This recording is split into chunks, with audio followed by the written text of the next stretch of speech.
उन्हाळा जसा कैऱ्यांचा, आंब्यांचा, सुट्ट्यांचा, तसाच लग्नसराईचा. लग्न म्हटलं की नवरा नवरी, दागिने कपडे, पाहुणे रावळे, हळद पाठवणे यांच्या पाठोपाठ येतो मानाचा रुखवत.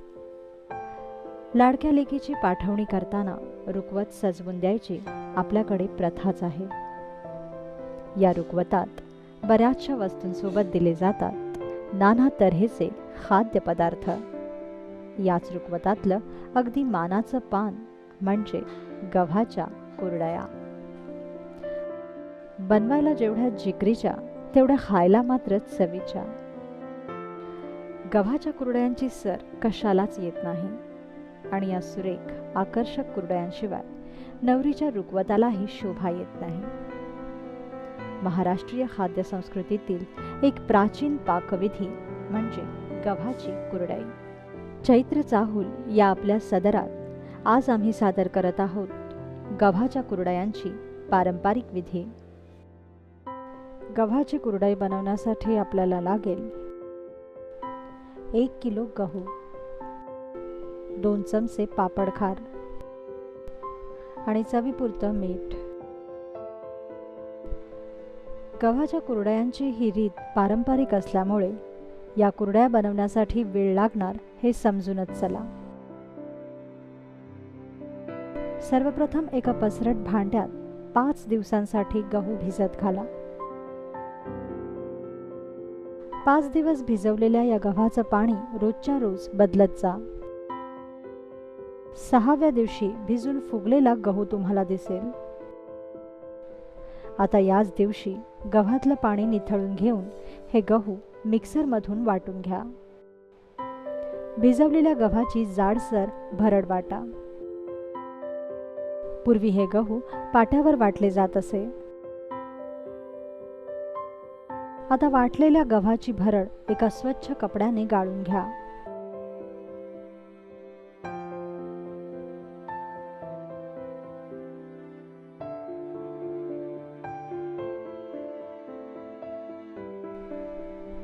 गव्हाच्या या चोथ्याला चांगलं पिळून पिळून त्याचं सगळं सत्व काढा.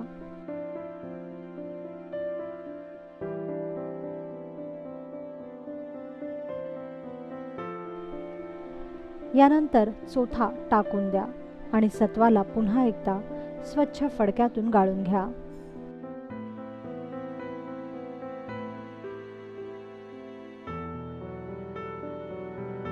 अशा तऱ्हेने आपल्याला मिळेल गव्हाचं सत्व.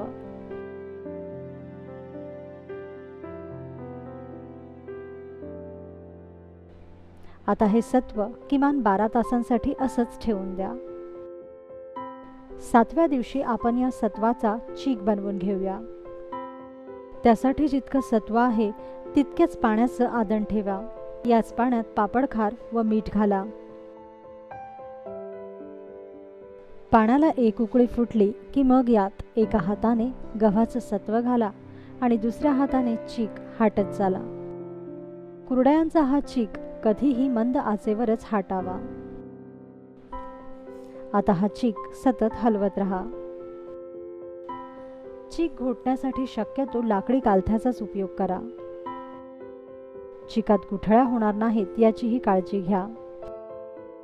सतत 5 मिनिटं घोटत राहिलं की चीक शिजतो. चिकाला चांगली चकाकी आली आणि चीक एकतारी झाला की समजा चीक शिजला.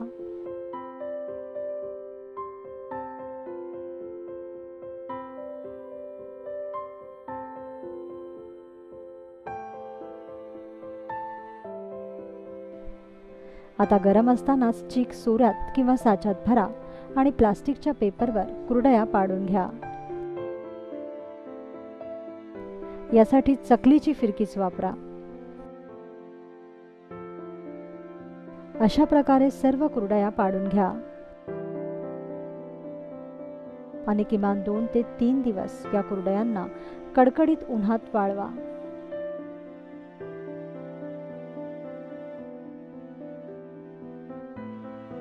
छान वाळल्यानंतर या कुरडया कडकडीत तेलात तळा.